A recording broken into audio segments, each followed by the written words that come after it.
प्रिय साधक, मैं गणेश भगत आज के वीडियो में आप लोगों को ऊर्जा किसे कहते हैं इसके बारे में बता रहा हूं।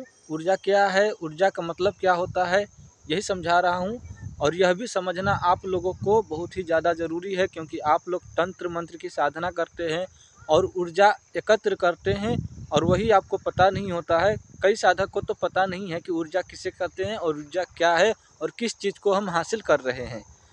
तो एक तंत्र क्षेत्र में जो कहा जाता है, तंत्र क्षेत्र का ज्ञान आप लोगों के सामने रख रहा हूँ।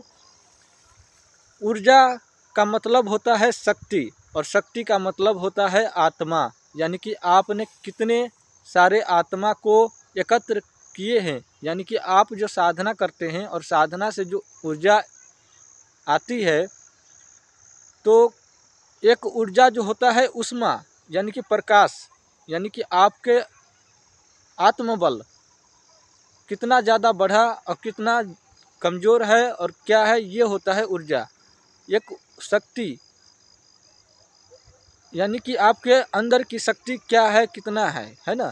तो यह जो है एक प्रकार की अलग ऊष्मा शक्ति होती है और ऊर्जा शक्ति होती है, और इस प्रकार के जो है एक अलग से शक्ति और ऊर्जा होते हैं जो कि आत्मा रूप में होते हैं। दो अलग अलग तरीका है ऊर्जा का और इसी को तंत्र क्षेत्र में यूज होता है।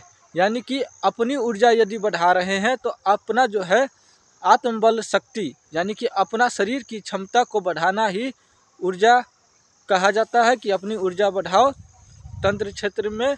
और आत्मा यानी कि आप जितने भी साधना में आत्मा को बुलाते हैं, चाहे किसी भी प्रकार की हो, तो वह आत्मा जो आते हैं तो वह भी एक प्रकार की ऊर्जा है। उन आत्मा के अंदर में ऊर्जा होता है और वह आत्मा अपनी ऊर्जा से किसी को अपने कंट्रोल में करता है या फिर किसी को कुछ करता है या किसी को बस में कर पाता है या किसी को।